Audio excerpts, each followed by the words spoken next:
Hello guys, सो हम वापस आ गए। हम ट्राई करें कि हम हर दिन बनाएं वीडियो और पोस्ट करें, बट वो पॉसिबल नहीं हो पा रहे, तो हम डिसाइड किए कि हम हफ्ते में एक बार ही पोस्ट करेंगे, दैट टू संडे। सो इस वीडियो का टॉपिक ये रहेगा कि फॉर ऑल दिस ईयर्स मेरा एक्सपीरियंस कैसा था, या फिर मेरा ऑन बोर्ड जो हम एज अ कैबिन क्रू हम ड्यूटी निभा रहे थे, इस पर मेरे को क्या क्या चैलेंजेस फेस करने पड़े, या फिर कैसी थी मेरी जर्नी। सो हम स्टार्ट करेंगे इमरजेंसी से। लाइक अगर ऐसे होता है तो हम सोचते हैं कि क्या इमरजेंसी हुआ, ऐसे कौन कौन से इंसिडेंट है जो हमने इनकाउंटर किया है बीइंग क्रू या फिर ऑन बोर्ड। तो मेरे पास बहुत सारे ऐसे इंसिडेंट है, बट मेरे को डिसाइड करना पड़ेगा कि हम कौन सा बताएं आप लोगों को। तो सबसे मेजर जो इंसिडेंट हुआ था वो हुआ था, I was based out of Indore, and वहाँ पे हम गोवा बैक करते थे फ्लाइट। हाँ, तो गोवा बैक था। तो जब हम इंदौर से डिपार्ट किए और गोवा पहुँचे, आई गेस ये बहुत ज़्यादा वर्ड है। हाँ, तो जब हम डिपार्ट किए, तो जब हम गोवा पहुँचे तो फिर क्या हुआ कि कुछ टेक्निकल हुआ था, और उस टाइम पे हाँ, तो कुछ ना आई गेस कोई आया था इसलिए रुक गया। तो उस टाइम पे ना टेक्निकल हुआ था कि जो कॉकपिट होती है उसकी विंडशील्ड वर्क नहीं करी थी। तो वहाँ से जब हम डिपार्ट करते हैं, उस टाइम पे ना मानसून टाइप का ही वेदर था, जिसकी वजह से विंडशील्ड काम करना बहुत इंपॉर्टेंट था। तो वो विदाउट उसके फिक्स हुए हम डिपार्ट नहीं कर सकते थे। तो वहाँ पे आधे घंटे फ्लाइट डिले हो गई।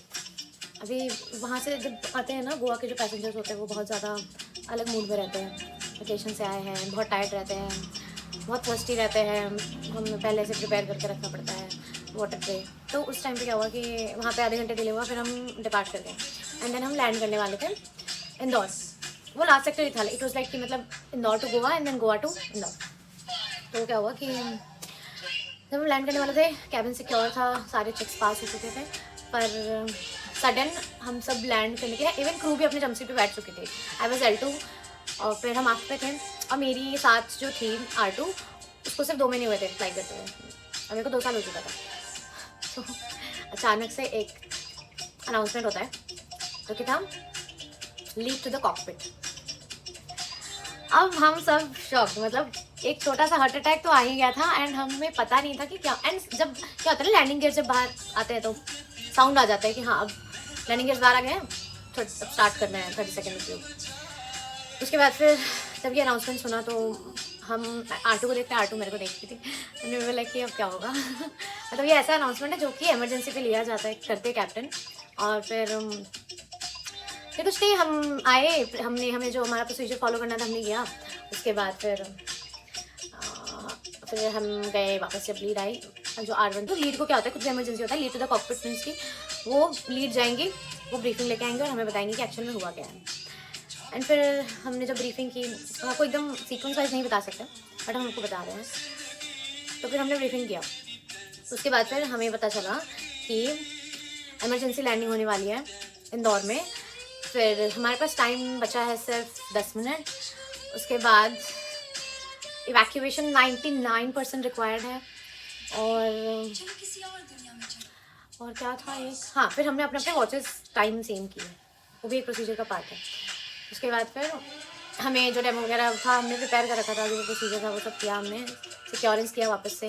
सारे पैसेंजर सोचे थे ना, तो फीलिंग ऐसा होता है कि जब अनाउंसमेंट के पहले ऐसा हुआ कि हम वेट करते हैं, जब लैंडिंग गियर बाहर आता है हमें आवाज़ आता है, फिर हम 30 सेकंड रिव्यू स्टार्ट कर देते हैं। हम इससे बात नहीं करते, हमें रिव्यू करना रहता है, अलर्ट बोलते हैं उसको स्पेशली। तो उसके बाद ना जब वो सीन हुआ था कि मेरा माइंड काम नहीं कर रहा, मेरे माइंड में बहुत कुछ चल रहा है। तो उस टाइम पे ये हुआ कि हाँ, क्या बताने वाली थी यार, कंफ्यूज हो गई सारा है, पर मतलब सब चीज़ ऐसे कवर नहीं कर सकते, बट हम आपको बताना चाहेंगे कुछ चीज़ें बहुत ज़्यादा इमरजेंसी सिचुएशन था। तो फिर ना उसमें बोला गया कि यार हम मेरे साथ ऐसा हो रहा है कि हम बताते बताते भूल जा रहे हैं हम क्या बता रहे हैं, हम किस टॉपिक पर बात कर रहे हैं। अल्जाइमर तो हम बता नहीं रहे को।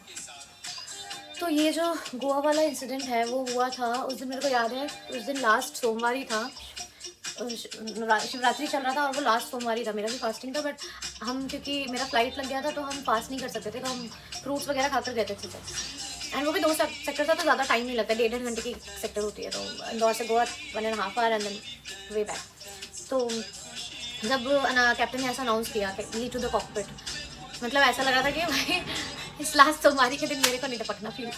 मतलब डर तो बहुत लगा था उस टाइम पे कि मतलब क्योंकि 2.5 साल में कभी ऐसा एक्सपीरियंस हुआ नहीं। जब हम ट्रेनिंग करते हैं लाइफलाइन में, जब हमें ट्रेनिंग कराई जाती है तो वो ट्रेनिंग बहुत ज़्यादा मतलब बहुत ज़्यादा प्रेशर में कराया जाता है। इवन जब हम कमांड्स भी शाउट करते हैं ना तो हमारा गला ख़राब हो जाता है 2 दिन के लिए, जब भी इमरजेंसी मॉड्यूल जब स्टार्ट होती है तो।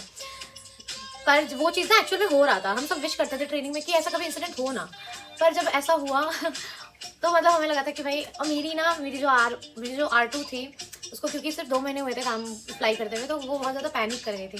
एंड उस पैनिक के चक्कर में उसने बहुत कुछ किया वो बहुत ज़्यादा फनी मोमेंट भी था मेरे लिए। पर हम सोच रहे थे कि यार ठीक है, जो हो रहा है, जो होगा देखा जाएगा, बट जो चीज़ है वो फॉलो करना है, पैनिक करके कुछ नहीं होता। फिर क्या हुआ कि फिर हमारी जब ब्रीफिंग करते उन्होंने बोला कि हाइड्रोलिक फेलियर हुआ है क्योंकि गियर्स बाहर नहीं आ रहे, लैंडिंग गियर्स, और लैंडिंग गियर बाहर नहीं आ रहे, तो हमें इमरजेंसी लैंडिंग करानी होगी। और इंदौर में इमरजेंसी डिक्लेयर कर दिया गया था कि इमरजेंसी लैंडिंग होने वाली है। बट फिर उन्होंने क्या किया, अब क्योंकि हाइड्रोलिक फेलियर थी तो ऑटो उन्होंने मैनुअल किया या कुछ किया, पता नहीं कैप्टन के एंड से क्या प्रोसीजर फॉलो करना होता है। पर जब हमारे पास 10 मिनट था, हम प्रे कर रहे थे बस बैठ कर कि कुछ हो ना बस। तो उन्होंने क्या किया था, वो हम आपको ये बताने वाले थे कि जब हम ना वेट करते हैं कि लैंडिंग गियर बाहर आएगा, साउंड आएगा हमें, तो हम अपना 30 सेकंड रिव्यू स्टार्ट कर देंगे, अलर्ट पोजीशन में चले जाएंगे। उस टाइम हम किसी से बात नहीं करते हैं, हम अपने जमसे पे बैठ के वो 5 स्टेप जो है वो याद करने होते हैं। तो उस टाइम पे क्या हुआ ना कि ऐसा लगा कि प्लेन जा रही है, तो हमें बाहर दिख रहा था विंडो से कि हाँ लैंडिंग होने वाली है इंदौर में। बट जैसे लैंड होने वाली थी सडन टेक ऑफ कर गया वो, ऐसे प्रेशर में ही, लाइक जैसे ट्राई हुआ कि लैंडिंग गियर बाहर आ रहा है पर वो आया नहीं और प्लेन वापस से टेक ऑफ कर गया। तो उस टाइम पे ना थोड़ा हमें अजीब लगा कि ये क्या हो रहा है, मतलब। और हम मतलब क्योंकि हम L2 थे और मेरी जो R2 थी मेरे सामने बैठी थी, तो हम दोनों एक दूसरे को कि ये थोड़ा अजीब सा नहीं हुआ। बट हम बात नहीं की, हम अपने अलर्ट पोजिशन पे थे। तो क्या हुआ कि हाँ, उसके बाद फिर हमारा अनाउंसमेंट आता है, लीव टू द कॉकपिट। हर एक क्रू के लिए ये अनाउंसमेंट बहुत ही दर्द भरा है। मतलब उन्हें पता नहीं रहता कि आगे क्या होने वाला है। अब हो गया, जिस चीज़ के लिए इतनी तैयारियां की गई थी लाइफलाइन में, अब वापस से उसको इम्प्लीमेंट करने का टाइम आ गया है। तो फिर हमें जो प्रोसीजर फॉलो करना था हमने किया। फिर लीड गई कॉकपिट पे, उन्होंने ब्रीफिंग लिया, ब्रीफिंग लेके वो आई। उसके बाद फिर हम सबको सारी चीज़ें शेयर की क्या है। सिचुएशन ये था कि लैंडिंग गियर जो था वो बाहर नहीं आ रहा था और क्रैश लैंडिंग होने वाली थी इंदौर में। सेकंड ये था कि हमारे पास सिर्फ 10 मिनट बचे थे कैबिन प्रिपेयर करने को और सब चीज़ें प्रिपेयर करने को। थर्ड ये था कि इवैक्यूएशन रिक्वायर्ड था 19% तक, हाँ वो कह रहे थे रिक्वायर्ड है। और फोर्थ हमें ध्यान रखना था सबका, इवैक्यूएशन 90 सेकेंड में करना था। उसके बाद फिर क्या हुआ कि हमने प्रिपेयर किया। एंड वो मेरी जो R2 थी वो बहुत ज़्यादा पैनिक कर गई थी बट उसको हम कोशिश कर रहे थे कि वो पैनिक ना करे, क्योंकि अगर वो पैनिक कर गई तो हम अकेले इवैक्यूएशन अगर जरूरत पड़े तो हम अकेले नहीं करवा पाएंगे।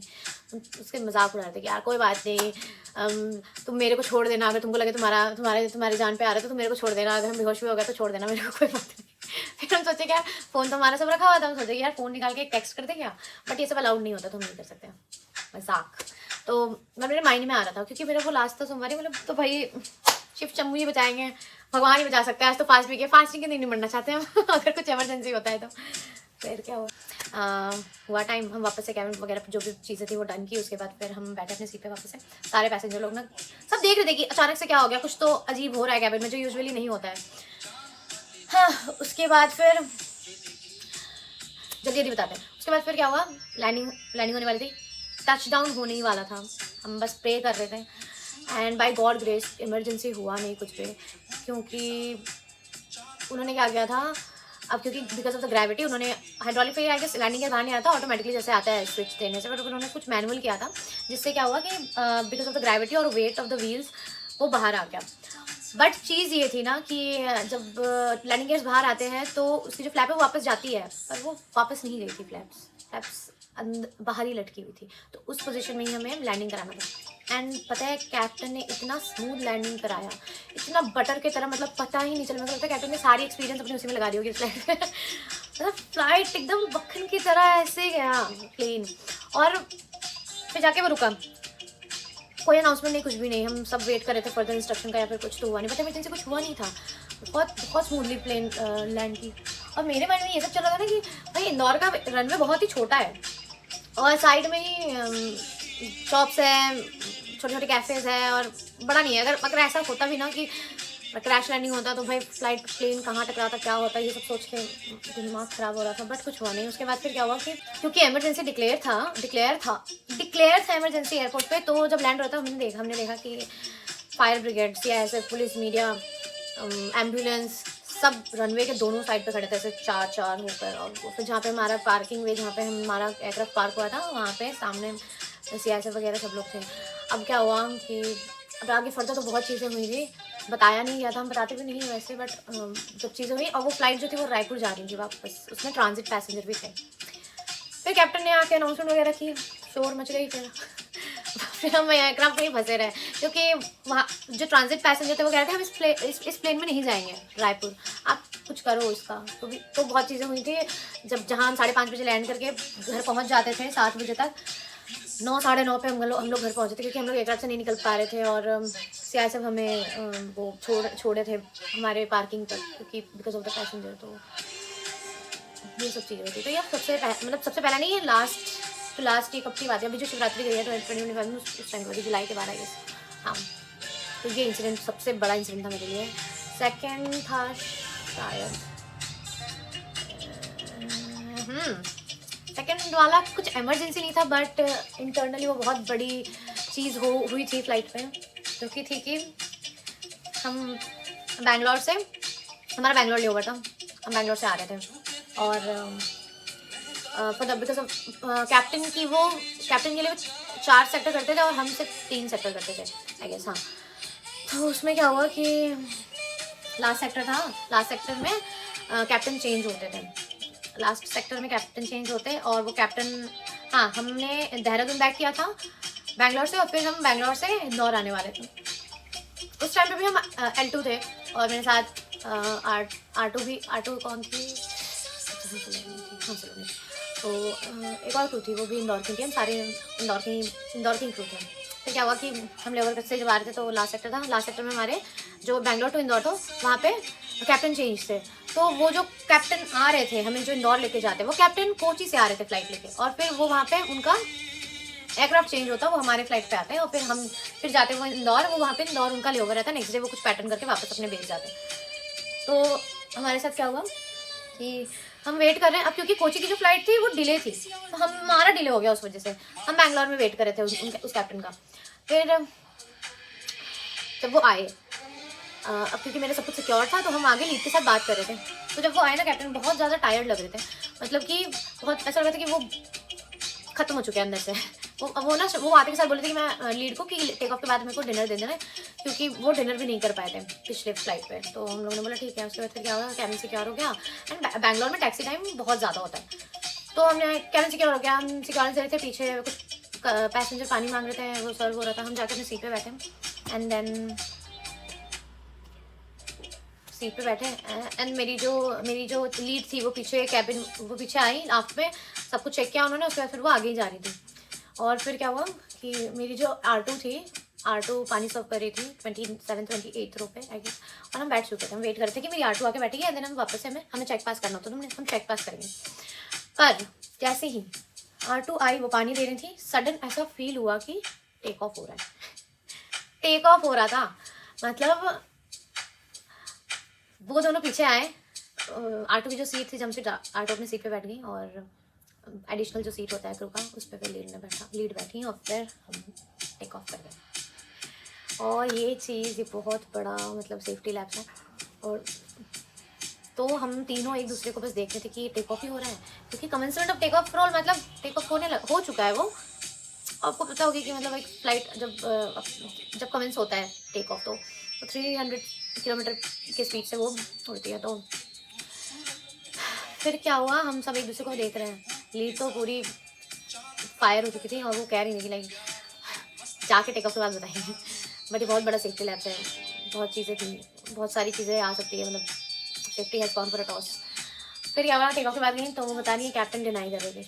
अभी क्या होता है ना, जब कैबिन प्रिपेयर हो जाता है, सब सीट पे बैठ जाते हैं, चेक पास करती है सारी क्रू, लीड चेक पास करती है कैप्टन को, that cabin is secured and crew is seated.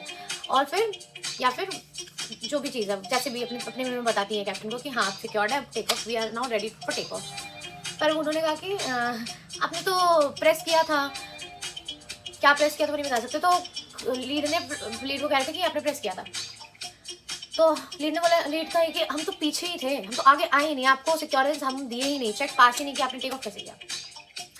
वो मानने को रेडी थे। तो लीड और उनके बीच हुई। फिर उन्होंने बोला कि नहीं ये तो मेंशन करना ज़रूरी है फ्लाइट रिपोर्ट में मेंशन हो गया। तो फ्लाइट रिपोर्ट में मेंशन हुई और भी बहुत सारी चीज़ों की बात। बट उसके बाद क्या हुआ कि हमारी गलती भी नहीं थी और हम उस टाइम ग्राउंड हो गए।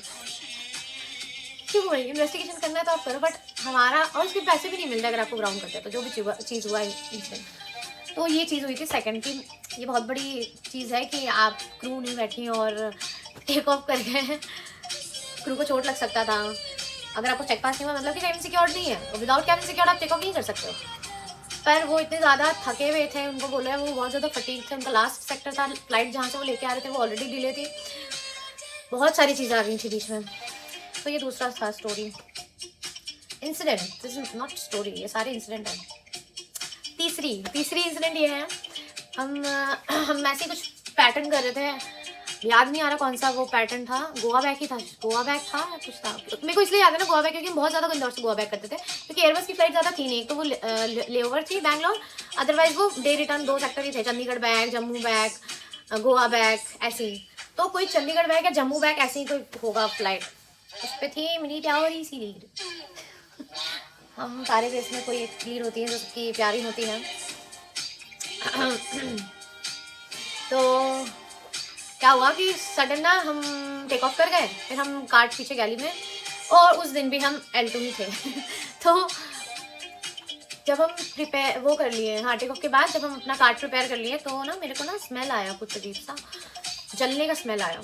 तो ना हम चेक करने लग गए कि क्या स्मेल कर रहा है। उसके बाद हम वॉशरूम में गए, वॉशरूम से मेरे को ऐसे इलेक्ट्रिक कुछ शॉर्ट सर्किट होता है तो स्मेल करता है ना, वैसा स्मेल आ रहा था वॉशरूम से, लैब से।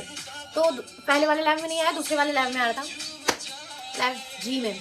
तो उसके बाद ना जब हम स्मेल देखे तो हम ना सोचे कहीं से तो कुछ वायर जलने का स्मेल आ रहा है। उसके बाद फिर जब ना ऐसे हमें करना होता है, इसको कहते हैं टेक्टाइल सर्च करके हम देखे तो मेरे को पता चला कि एक सॉकेट रहता है लैब में, तो उस लैब के पास जो सॉकेट है वो बहुत ज़्यादा गर्म था, बहुत हीटेड हो चुका, मतलब ऐसे टच करने से समझ आ रहा था कि वहाँ पे कुछ हो रहा है। सेम हमें सब कुछ इन्फॉर्म करना था, हमने लीड को बताया, लीड ने बोला कैप्टन को बताओ। और फिर उस लीड ने मेरे साथ क्या किया कि पूरे फ्लाइट, क्योंकि तुमने देखा है ऐसा बोला जाता है कि the person who sees fights the fire, तो अब उन्होंने बोला कि अब क्योंकि तुम्हें पता चला है, तुमने सारी टेक्टाइल सर्च ये सब किया है, तो तुम खड़े रहो यहीं पे और तुम मॉनिटर करते रहो, मतलब पूरे फ्लाइट हम कुछ नहीं करेंगे, मेरे को बस खड़े रहना है वहाँ पे। और बस भाई हम लैब के पास खड़े थे, इसलिए मेरे को ये याद है, वैसे कुछ हुआ नहीं था बट कुछ तो था इलेक्ट्रिक प्रॉब्लम, कुछ शॉर्ट सर्किट वाइज, बट ऐसा कुछ हुआ नहीं था, आग वाग नहीं लगी थी। वो मेरे से कहते हैं आपको पता है ना फायर एक्सटिंग्विशर कैसे यूज़ करते हैं, ये वो रिवाइज एक बार वापस से फ्रेश कर लो, अगर इनकेस कुछ होता है तो तुम्हें ही करना है। यार ठीक है चलो कोई नहीं कर लेंगे, पर ऐसा कुछ हुआ नहीं। एवरी लाइक 1-2 मिनट्स में 1-2 मिनट में हम चेक कर रहे थे, तो स्मेल ही आ रहा था बस, और वो जगह वो बहुत गर्म था, इसके अलावा कुछ नहीं हुआ। उसके बाद फिर हम खड़े रहे, मेरी R2 को बेचारी को पूरा कैबिन सर्विस करना पड़ा अकेले। फिर लैंडिंग के बाद हमने इंजीनियरिंग को बताया, देन टीडीएल एंट्री वगैरह भी, बस यही सब, तो ये इंसिडेंट था। उसके बाद और कुछ इंसिडेंट है जो कि हम बोल देंगे तो विवाद हो जाएगा, तो नहीं बोलना चाहिए। एक बार और इंसिडेंट हुआ था। क्या होता है कि जब फ्लाइट के पहले ना हमारी जब ब्रीफिंग होती है कैप्टन लोग के साथ, तो उनको पता रहता है, वो हमें बता देते हैं कि फ्लाइट पे वेदर कैसा होने वाला है, तो हम वेदर के हिसाब से सर्विस करते हैं। फिर वेदर ख़राब होने वाला है, कौन से सेक्टर में ज़्यादा ख़राब रहेगा, हमें क्या नहीं करना है, वो सब हम बता देते हैं। क्योंकि जब वेदर ख़राब रहता है तो हम हॉट मील सर्व नहीं करते हैं, बिकॉज किसी के ऊपर गिर सकता है, जल सकता है कोई इंसान, ये वो बहुत सारे रीज़न है सकते हैं, तो हम हॉट मील सर्व नहीं करते और हॉट चीज़ें हम प्रिपेयर नहीं करते।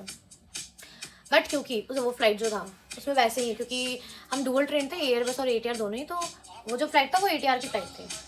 तो उस टाइम पे क्या हुआ कि ATR में वैसे भी हम हॉट मील सर्व नहीं करते और ना ही हॉट बेवरेजेस सर्व करते, कुछ हॉट है ही नहीं, फ्लास्क ही है बस, फ्लास्क भी आता है तो सिर्फ कैप्टन के लिए बस, और कुछ नहीं, टी प्रिपेयर करने के लिए, और तो पैसेंजर नथिंग हॉट ATR में। तो क्या हुआ कि हाँ, तो फ्लाइट में टर्बुलेंस तो सबने सुना होगा, तो टर्बुलेंस की वजह से चोट आ गई थी। आई अटैच द फोटो। तो टर्बुलेंस हुआ और वो सडन, मतलब जब होता है ना कि हम एक्सपेक्टेड नहीं रहता टर्बुलेंस, तो उसको हम कैट कहते हैं। तो वो कैट था और ना सडन क्या होता है, प्लेन चली जाती है नीचे। तो हम सर्विस हमारा हो गया था, हमने सर्विस कर लिए थे। अभी तो एक जन ने कॉल पे फंस गया था, तो वाटर देके वापस जा रहे थे। और जब हम जा रहे थे ना तो सडन टर्बुलेंस हुआ और खुद को सिक्योर करने के चक्कर में क्या हुआ कि और ATR का बस इतना सा होता है स्पेस, बस इतना सा, इतने से स्पेस में आपको काम करना है। तो मुझे चौड़ा लग रहा है, बट आइल जो होता है वो बस इतना सा होता है, जैसे मेरा जो जगह है ना बस खड़े रहने का एक इंसान का, बस वही। तो उसमें सर्विस करने के बाद जब हम जा रहे थे वापस पीछे की तरफ, तो सडन टर्बुलेंस हुआ और मेरे 2 रो छोड़कर सीट था। तो ऐसा क्या होता है, ऐसा होता है कि जब ऐसा सडन टर्बुलेंस होता है या फिर बहुत ज़्यादा लेवल होता है टर्बुलेंस का भी, तो वो कैट था, वो टर्बुलेंस भी नहीं था, कैट था। CAT in the sense sudden जो टर्बुलेंस हो जाता है वो। तो क्या हुआ कि 2 रो छोड़कर, रो खाली था, हमें खुद को सिक्योर करना पड़ता है उस टाइम पे सब कुछ छोड़ के। तो जब हम ना खुद को सिक्योर करने के लिए उस रो पे गए, तो सीन ये था ना कि उसका जो हैंडल था वो नीचे था। अभी हैंडल नीचे था ना, तो जिस वजह से क्या हुआ कि मेरे थाइज वाले एरिया पे, पेल्विक एरिया पे चोट लगा बहुत तेज। उस टाइम पे तो मेरे को समझ नहीं आया, बट हम थाइज लेके बैठ गए थे। अब हम यूनिफॉर्म में तो हम ज़्यादा रिएक्ट भी नहीं कर सकते थे, तो मेरे को शांति से बैठना पड़ा। मतलब थोड़ी देर के लिए तो हम बैठ ही गए थे। पर जब हम लैब गए चेक करने के लिए, मेरा पैर पूरा छिल चुका था, थाइस के साइड पे पूरा छिल चुका था। और जब हम गए फिर हम ना बोले, क्योंकि अब अगर फ्लाइट पे कुछ भी इंसिडेंट होता है तो वो फ्लाइट रिपोर्ट पे जाता है, तो लीड को बोले हम कि ना मेरे को चोट लग गया है, मेरे से भी ऐसा होगा नहीं। और अच्छा वो लास्ट सेक्टर था तो उन्हें ज़्यादा काम नहीं करना था, बट वो लीड ने बहुत गलत किया था मेरे साथ। और उन्होंने ऐसा किया कि मतलब वो मेरे से, मतलब हम रोने पे चले गए थे कि यार ये समझ ही नहीं रही, मेरे को चोट लगा है। समझने के अलावा मेरे को कहती हैं कि बचपन से चोट खा के बड़ी नहीं हुई हो क्या। तो फिर हम अपने मैनेजर से बोले थे ये सारी बातें, यार ये कौन होती है ऐसे बात करने वाली, ऐसे तो बात नहीं किया, उनसे चोट बता रहा है instead of putting my the situation in FR। आप मेरे से उल्टा बहस कर रहे हो कि, और लेट चुका था, मेरे को चोट लग रखा है, हमसे चला नहीं जा रहा है, आप मेरे को ले जा रहे हो बेस पे और मेरे को वापस से डीब्रीफ के लिए बैठा रहे हो। डीब्रीफिंग फ्लाइट के बाद होती है। वो मतलब ऐसे कि इतना इनह्यूमन कोई कैसे हो सकता है कि आपको बोल रहा है इंसान चोट लगा है, मेरे को चोट लगा है, आपने मेरे को बोला भी नहीं, आपने एक ऑइंटमेंट भी मेरे को नहीं दिया कि आप फर्स्ट एड किट खोल के ऑइंटमेंट लगा लो, कुछ भी नहीं, ज़ीरो केयर। तो मेरे को उस दिन बहुत बुरा लगा था कि ऐसे कोई किसी के साथ कैसे बिहेव कर सकता है। बट ठीक है, अपने अपने जगह की बात है, नहीं छोड़ो। बट हम अपनी मैनेजर से बोले थे कि ऐसे ऐसे वो बात करेंगे। और उस लीड से ना स्टार्टिंग में मेरा बहुत झमेला हो चुका था, तो वो बस हम चले गए थे फ्लाइट के लिए, फिर मेरे पास सिक नहीं बचा था, हम सिक नहीं कर सकते थे। पर हम क्यों सिक करें किसी के लिए ना, कोई सी प्रॉब्लम है रहे। तो बात ये नहीं है, बात ये था कि चोट लगा था और फिर बहुत इनह्यूमन टाइप बिहेव किया गया। और हम वो चीज़ फिर हम मेल पे रख के मैम को व्हाट्सएप भी किए थे। नेक्स्ट डे मेरा पैर का हाल बहुत बुरा था, यहाँ देखो आप, क्रूज आ गए थे इतने बड़े, और वो उसकी वजह से मेरे को 10 दिन छुट्टी लेना पड़ा था, क्योंकि मेरा पैर काम नहीं कर रहा था बिल्कुल भी। तो ये एक इंसिडेंट था। ऐसे बहुत सारे इंसिडेंट है बताने को, बट शायद सब कुछ नहीं बता सकते, और बात करके फ़ायदा क्या है उसका।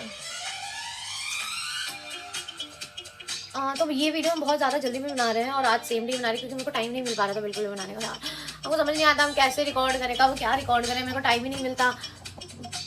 कल तो यार, कल सैटरडे था, सैटरडे तो हम तो बहुत सोए, मतलब सैटरडे को हम शाम को सोए 5:30 बजे। उसके बाद फिर हम उठे, हम सोचे थे कि सैटरडे को शूट कर लेंगे, बट हम शूट नहीं कर पाए थे।